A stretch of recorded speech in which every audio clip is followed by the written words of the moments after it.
And we're sat in this multi-bank here in Fife. You have previously described this as a war against child poverty. Very strong wording there. What do you mean by that? Well, I grew up in a town more than 50 years ago where I saw poverty at first hand. It was a mining town, it was a linoleum town, and jobs were being lost and poverty was there. I never thought I'd see that kind of poverty again, and I am seeing it again. I've seen it as a result of Conservative decisions that were made over the last 14 years to cut benefits and to hurt families, and it's now time to rectify that. And the Child Poverty Review, which the government set up within a few weeks of coming into power, is due to report in a few weeks, and I have sent in my evidence to that, as have many other people.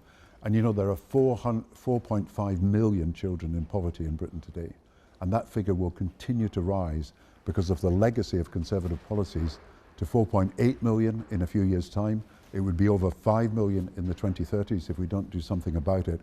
And these are historically high and completely unacceptable, quite shocking figures, worse than in most countries in Europe, and we've got to do something about it.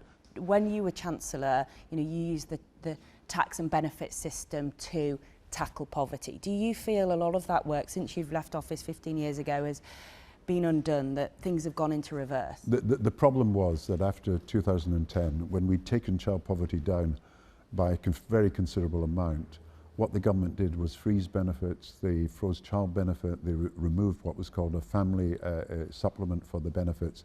They then introduced the two-child rule. They introduced the cap on benefits.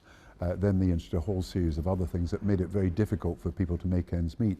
And what people don't understand is that more than 70% of the children in poverty in this country are in families where someone is working. So it is low pay that is now the biggest cause of child poverty in our country, and that's why we've got to do something about it. And if we don't increase the benefits available to children and to families with children, then there's nothing that will happen in other changes that will reduce these numbers quickly. We've got to make changes to the benefit system. Is it a political choice, though, to balance the books by benefit cuts? Well, what I'm saying in my consultation proposals, and I've made them to the Chancellor, Rachel Reeves, and I believe she is sympathetic to this, is that the government can make a choice. 3 billion it would cost to take 500,000 children out of poverty. 3 billion could be raised by fair taxation of the gambling industry. So this is by scrapping the two-child benefit cap? That would be the quickest way and the most cost-effective way of getting children out of poverty. How would you describe the impact of this very specific policy on the third, fourth, fifth children and the families as a whole? What the Conservative did was to treat third children as if they're second-class citizens. The needs of a third child are exactly the same as the needs of the first and second child. You might get second-hand clothes and things like that, but the needs are roughly the same. What we're finding in the crisis support system that we're trying to help run is that these are the families that are suffering most. So we have to do something about it, but there is a way to do it. And by taxing the gambling industry, this would be the first step in raising money without breaking the fiscal rules, without breaking any manifesto commitment. Because you know, on online gambling slots, the tax is 21% in Britain, but it's 57% in Delaware, which is seen as a tax haven in America, 50% in Pennsylvania, 40 or 35% in other countries. So Britain, which is making huge profits for the gambling industry by this online slots, could afford to raise these taxes, put that money into helping deal with one of the biggest causes of social division in our country, the biggest social crisis I think we have, and that's rising levels of child poverty. You know, you've mentioned it there, scrapping the two-child benefit cap will cost a vast amount of money, 3 billion. You've been Chancellor, you know the situation that Rachel Reeves finds herself in, and will that proposal really deliver the amount of money needed? There are tough decisions there, aren't there? Yes, and I look at it. Look, I understand Rachel Reeves's problem. She inherited a very difficult fiscal situation. We don't have the growth because of tariffs in America and everywhere else, rising cost of debt. I understand that as a former Chancellor, but that's when you've got to decide on what your priorities are. And it's surely the right thing to do to tax a very under-taxed industry where profits are very, very high indeed. What was the Chancellor's response then when you shared these funding ideas? Well, she's got my proposals, and there's a consultation exercise on gambling. So, I'm saying to her, look, here's the evidence that we have. There is this bigger question, isn't there, that the benefits bill is ballooning, it's already costing vast amounts of money. And is the answer really paying out more in benefits? You've got to look at the problems that this country faces. If we become a more divided society, if we become two nations, one group of children who cannot do well at school because they're ill-equipped to get to school, and one group of children who are doing well, we will become a nation that is fragmented and fractured, and we cannot allow this to continue. What we're talking about is an investment in the future.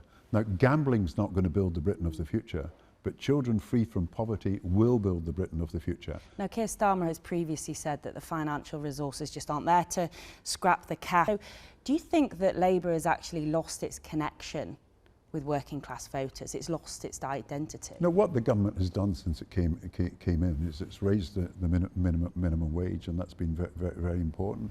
When it comes to schools, they've introduced the breakfast clubs. They've actually introduced more school meals for children who are in difficulty. They're expanding education and childcare.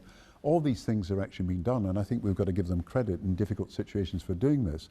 But what you cannot leave unaddressed is something that is a cancer in our society, which is children growing up and going to school ill-clad and hungry. I've seen it myself. I saw it when I was young. I'm seeing it coming back in our country. And you cannot have a situation where under a Labour government, child poverty numbers just go up and up and up, as at the moment they're forecast to do. We can bring them down with one measure to start it off.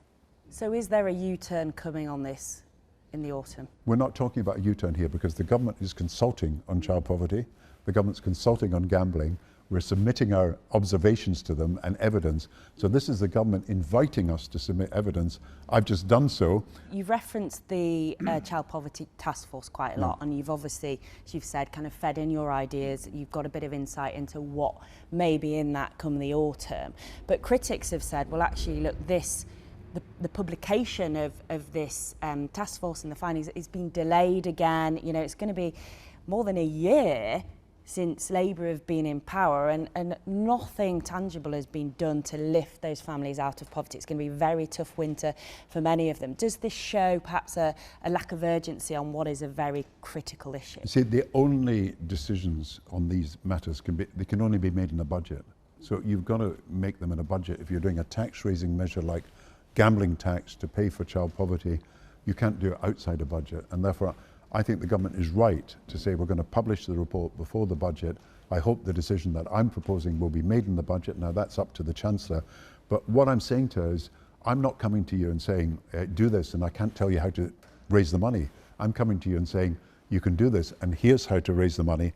And this is part of a much bigger debate about the welfare system. I do want to ask you, given what's happened recently about the rebellion when it comes to the government's proposed welfare cuts, do you think it was the right decision by the Prime Minister to withdraw the whip from those rebel Labour MPs? Look, I'm not going to get into the internal politics. I've been there, but I'm not at Westminster anymore. I don't know what's happened. Do you think they should be reinstated to the party? I don't know what's happened in the debates over this. But I do hope that we can get unity and a consensus on doing something about the next big issue. And you've waited 15 years for Labour to come back into power. Popularity ratings have plummeted in that time. Reform popularity is increasing. Do you understand why some people are disappointed in this Labour government? I think Rachel Reeves said at the weekend when she was speaking in Edinburgh that the government had to show that there was going to be change. Now, they've started the process of change, but obviously they want to move faster. And one of the ways they can move faster is doing something about social divisions in Britain. I think, look at some of the communities that are suffering at the moment, and it's the children who are losing out. One final thing, just interested to know, when you do these interviews, how are they received in government? Do you think they're in listening mode? I'm not wanting to be, I don't want to be a backseat driver. Okay. And I don't want to sort of be someone who is second guessing the government. But I've been involved in charities for the since I left government that are concerned about child poverty. And I just cannot abide a situation where children are growing up and losing the chance to fulfill their potential simply because of poverty. Gordon Brown, thank you very much for speaking to ITV News.